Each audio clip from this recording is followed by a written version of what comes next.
السلام عليكم ورحمة الله وبركاته، حبايب قلبي، عاملين ايه؟ يا رب تكونوا بخير وفي احسن حال. النهاردة هنبدأ مع بعض يوم جديد وفيديو جديد، اتمنى ان هو يعجبكم. بس قبل ما نبدأ نقول بسم الله والصلاة والسلام على اشرف خلق الله. فيديو النهاردة سهل وبسيط، هنعمل مع بعض طريقة عمل الرز المعمر. يلا نشوف مقاديره ونشوف هنعمل ايه مع بعض في الفيديو. بس اتمنى منكم يا جماعة اللي دخل الفيديو شير ولايك وسبسكرايب للقناة. يلا نشوف مقاديرنا مع بعض ونشوف هنعمل ايه. ده كده هنا معايا الرز المعمر اللي انا هعمله. حطيت في الطاجن الكبير ده مجين من ده رز، عشان هقول لكم المعيار المظبوط عشان يطلع معاكم حلو.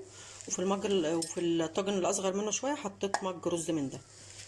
هتعرفوا المعيار ازاي عشان يطلع رز كويس معاكم؟ تحطي صبعك كده في الطاجن، تسيبي عقلتين من صبعك فاضيين في الطاجن من فوق. فاهمين قصدي؟ عشان لما يجي اللبن يغلي ويستوي ويزيد الرز يبقى ما يطلعش بره الطاجن، يبقى الطاجن حلو. وده حطيت مج واحد. تعالوا نشوف بقى هنعمل ايه مع بعض. غسلت هنا كده الرز بالشكل ده وصفيناه كويس. هنحط ايه عليه؟ اول حاجه الطاجن الكبير، هحط له كده 3 معالق زيت.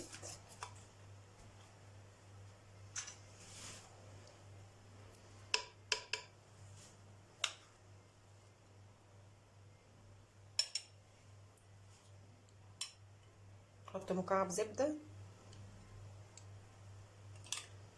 وهنا دي زبده بلدي مش متسيحه.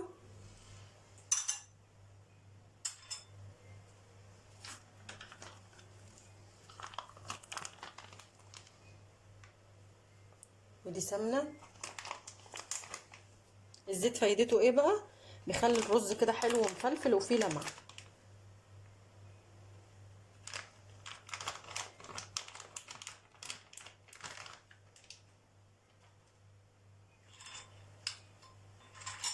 يبقى حطينا الزبده البلدي ومكعب زبده صفرا ومعلقه سمنه كبيره. هنقلب بقى الطاجن كله في بعضه، ندمج الرز كده، نغلف كل حبايه رز بالسمنه والزبده. دي بقى اللي ما بيعرفش يعملوه للمبتدئين. المقدار قلته لكم، كوبايتين رز في الطاجن الكبير، والطاجن الصغير تحط له كوبايه رز واحده. انا عايرته بمج الشرب. الزيت بقى فايدته في الطاجن بدي بيلمع الرز كده وخليه طالع معاك مفلفل وحلو كده. لسه ما حطيناش سكر عليه. اللي عايز يعمله مثلا مع صينيه بطاطس صينيه فراخ بتشيل السكر وبتحط بداله ملح. ده الرز المعمر الحلو مش الحادق.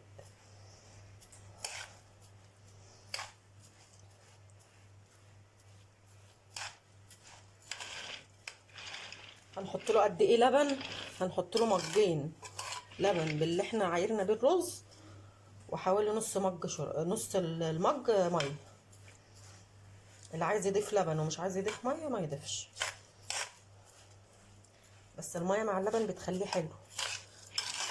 عايزه تعمليه بلبن كله اعمليه كده. قلبناه كويس اهو بالشكل ده. نحط كميه السكر اللي احنا عايزينها.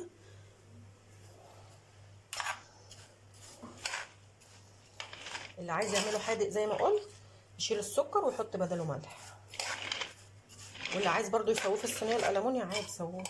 بس الطاجن كده بدي ريحه الرز هيبقى حلو في الرز المعمر. بس اهم حاجه وانتوا بتدخلوه الفرن تحطوا الطاجن في صينيه، عشان لو اللبن فار منك او حاجه يبقى يفور ما يفورش على الصاجه بتاعه الفرن، يفور في الصينيه اللي انت حاطه فيها الطاجن.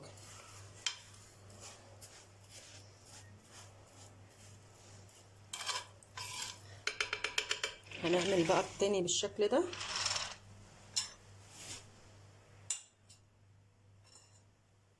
زبده وزبده بلدي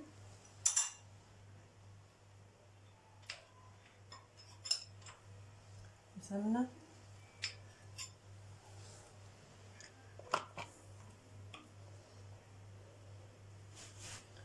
واحد،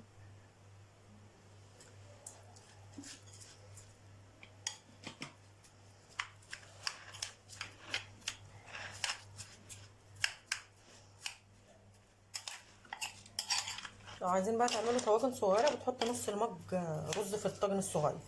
لو انت عايزه تعملي في عدد افراد الاسره طواجن صغيره بتحطوا نص المج، بس نص مج الشاي رز في المج الصغير في الطاجن الصغير. زي كده مثلا،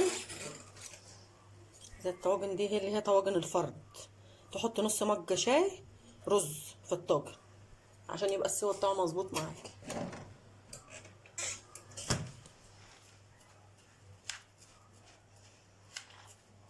في ناس ما بتحبش تحط له السمنه الا لما بيطلع من الفرن، بس لا عشان يبقى كويس معاكي والرز مفلفل وحلو، السمنه كده والزبده تغلفوا بهم الرز يبقى السوا بتاعه حلو.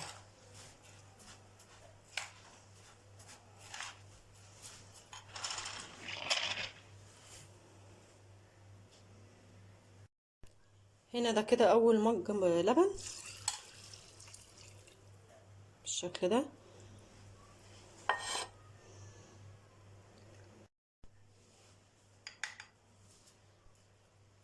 وده كده التاني.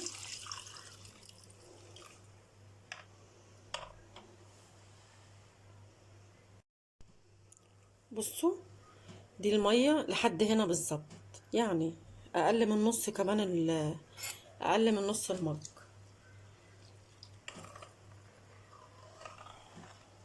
هنقلب بقى كويس.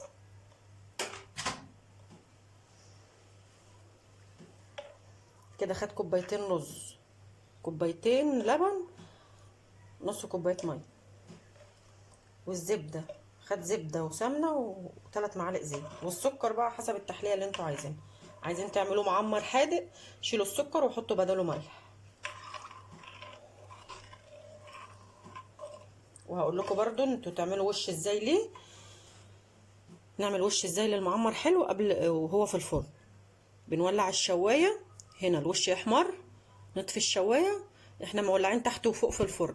هنولع الشوايه ندي الوش لبن الوش يحمر، وبعدين نطفي الشوايه ونسيبه بقى على نار هاديه يستوي. يعني اهم حاجه الاول ندي الطاجن وش. احنا بنولع تحت وفوق، اللي عنده الفرن البوتاجاز مثلا بيولع فوق لوحده وتحت لوحده، ولع الشوايه الاول اديله وش، وبعد كده اطفي الشوايه ولع الفرن من تحت اللي يستوي. هعمل الطاجن التاني زيه.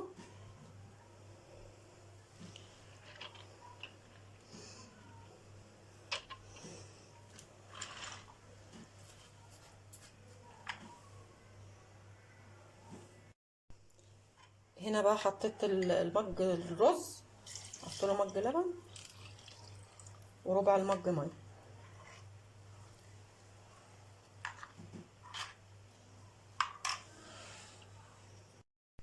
هنا جبت صينيه كده كبيره هحط الطواجن فيها. بسم الله.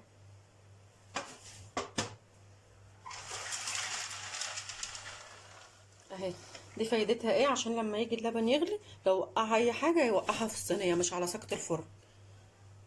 كده بالشكل ده هدخله بقى الفرن، نولع الشوايه نديله وش وبعدين نولع تحت. ده لو فرنك ما بيولعش الاتنين مع بعض، لو بيولع الاتنين مع بعض ولع الشوايه والفرن، اديله وش وبعدين اطفي الشوايه وسيبيه بقى يستوي براحته، وهتعملي احلى رز معمر. ولعت بقى الشوايه بالشكل ده، ادي الطواجن وش وبعدين اطفي الشوايه واسيب النار من تحت بس لحد ما يستوي. شايفين بقى الطواجن بتبدأ تاخد وش من فوق ازاي عشان يطلع معاك كويس. كده بقى الطواجن خدت الوش المظبوط بتاعها، هطفي الشوايه واسيبه لحد ما يستوي. خلصنا كده الرز مع بعض، شايفين الوش بتاعه حلو ازاي، والحاجات اللي احنا حطيناها في الرز مديه الرز لمعه وحاجه حلوه ازاي. اهو محدش يقول مش هعرف اعمله. لو انت مش اول مره تعمليه اعمليه بالكوبايه هيطلع معاكي مظبوط وجميل.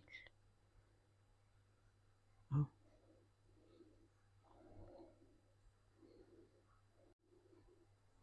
هنشوف بقى الرز مع بعض. بصوا مفلفل ومش معجن، شايفين اهي. انا حبيت بس اوريه لكم من جوه عشان يبقى ايه، شفتوا كل حاجه. الزيت اللي احنا حطيناه مديله لمعه مع الزبده مع مع السمنه. شايفين طلع جميل ازاي؟ اتمنى بقى ان الفيديو يكون عجبكم، واتمنى ان انتوا تجربوه وتقولوا لي في الكومنتات. مع السلامة.